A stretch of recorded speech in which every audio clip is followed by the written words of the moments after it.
Friends, good morning. Welcome back to my channel. কেমন আছেন আপনারা সবাই? আশা করছি আপনারা সবাই খুব ভালোই আছেন। আমরাও খুব ভালো আছি। আজকে একটা নতুন নিয়ে চলে এসেছি রেসিপি, খুবই সুস্বাদু আর খুবই ভালো। আজকে একটা নিয়ে চলে এসেছি কুলেখাড়া শাকের রেসিপি। আপনারা কেউ কেউ আবার আমাদের এখানে যেমন কুলপে শাকও বলে। চলুন সেই রান্নাটাই কিভাবে করি, শাকটা রান্না আপনাদের দিকে পুরোটা দেখাই। আপনারা স্কিপ না করে পুরো ভিডিওটা দেখতে থাকুন। চলুন দেখাই।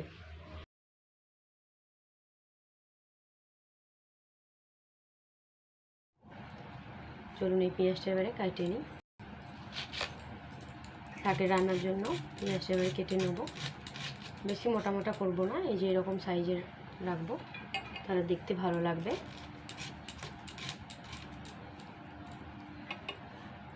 এরকম ছোট ছোট করে সাইজের কেটে নেবো, চৌকো চৌকো করে, তাহলে এটা ভালো হবে তরকারির সাথে। চলুন এবার সব আলুটা কেটে নিই। দেখুন এবারে শাকগুলো চলুন এবারে কেটে নিই, আপনারা দেখতে থাকুন। শাকগুলো এবার ছোট ছোট করে কেটে নেব। চলুন শাকটা কেটে নিই।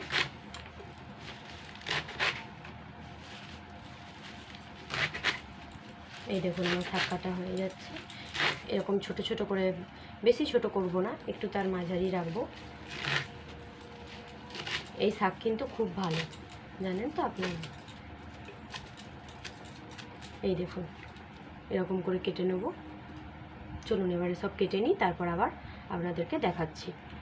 আমার শাক কাটা কমপ্লিট হয়ে গেছে। চলুন এবারে ধুয়ে নিয়ে আসি, তারপর আবার আপনাদেরকে দেখাচ্ছি কিভাবে রান্না করি। আপনারা পুরোটা ভিডিওটা দেখুন স্কিপ না করে।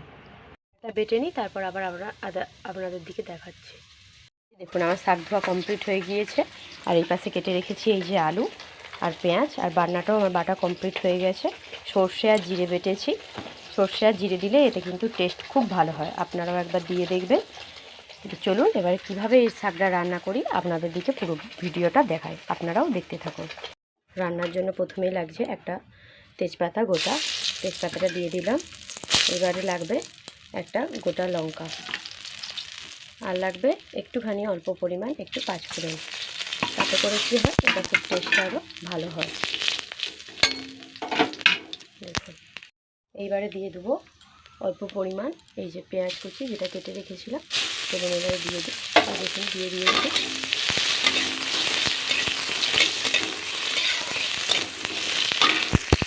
পেঁয়াজ এবারে লাল লাল করে ভাজা হয়ে গেছে আমার। লাল লাল করে ভাজলে কী বলুন তো, তবে একটু দেখতে বলো বা খেতে বলো, তাহলে খুব ভালো হয়। চলুন এইবারে আলুগুলো দিয়ে দিই। চলুন এইবারে একটু 1 চামচ আমরা হলুদ গুঁড়ো দিয়ে দেবো। এই যে 1/2 চামচ এবারে আমরা একটু 1 চামচ গোটা হলুদ গুঁড়ো দিয়ে দিই। দিয়ে দিয়েছি। এবারে আমরা অতি সামান্য একটু নুন দিয়ে দেবো পরিমাণ মতো।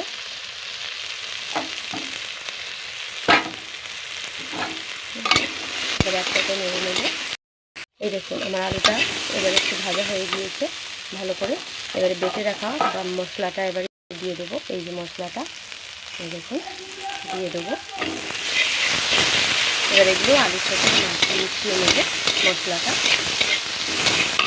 এবার এই যে কেটে রাখা শাকগুলো এবারে দিয়ে দিই, আপনারা দেখতে থাকুন।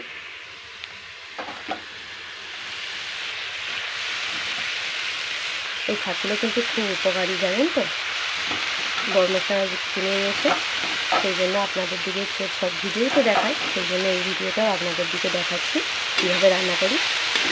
এই শাকটাকে আমরা কুলপা শাক বলি, আবার কেউ কুলেখাড়াও বলে। আপনারা কমেন্ট করে জানাবেন এই শাকটাকে আপনারা আপনাদের ওখানে কী বলে ডাকেন। এই শাকটা খেলে শরীরের পক্ষে খুব ভালো এবং রক্তও দেখুন শাকটা কত ঝরে গিয়েছে, একবারে অল্প পরিমাণ হয়ে গিয়েছে, যেহেতু নরম শাক সেই জন্য। চলুন এবারে একটু পরিমাণ মতো জল দিয়ে দিই। এবারে পরিমাণ মতো এবারে জল দিয়ে দেবো। বেশি জল দেবো না, কমই জল দেবো, সিদ্ধ হওয়ার মতো শাকটা। আর একটু জল লাগবে আমাদের। এই দেখতে পেয়েছেন, এরকম জলটা দেবো। চলুন এবারে ঢাকা দিয়ে দিই, তারপর আবার আপনাদেরকে দেখাচ্ছি। এই তো চলুন এবারে নামিয়ে নেওয়া যাক। দেখুন আমাদের কুলেখাড়া শাকের রান্না কমপ্লিট হয়ে গিয়েছে। আপনারা কুলপা শাকও বলতে পারেন, দেখুন রান্নাটা কেমন হয়েছে অবশ্যই আপনারা কিন্তু কমেন্ট করে জানাবেন। তবে হ্যাঁ, সাদা সাদা লাগছে, কারণ আমি কিন্তু আপনারা দেখেছেন লঙ্কা গুঁড়ো ইউজ করিনি, শুধু একটা গোটা লঙ্কাই দিয়েছি। রান্নাটা কেমন হয়েছে অবশ্যই আপনারা কমেন্ট করে জানাবেন। দেখুন বন্ধুরা, আমার রান্না কমপ্লিট হয়ে গিয়েছে। আশা করছি আপনাদের খুব ভালোই লেগেছে রান্নাটা। আর আপনাদের যদি ভালো লেগে থাকে অবশ্যই কিন্তু সাবস্ক্রাইব করতে কিন্তু একদম ভুলবেন না। আর জানেন তো, এই শাক খেলে কিন্তু খুব উপকারী শরীরের পক্ষে। আপনারা কেউ কুলে খাড়াও বলেন, আবার কুলপা শাকও বলেন। কমেন্ট করে জানাবেন আপনারা কি বলে, কি নামে এই শাকটাকে ডাকেন। চলুন আজকের মতো টাটা, আবার নিয়ে আসছি নতুন কোনো এক ব্লগ নিয়ে। আপনারা ততক্ষণ পর্যন্ত সুস্থ থাকবেন, ভালো থাকবেন। আজকের মতো টাটা।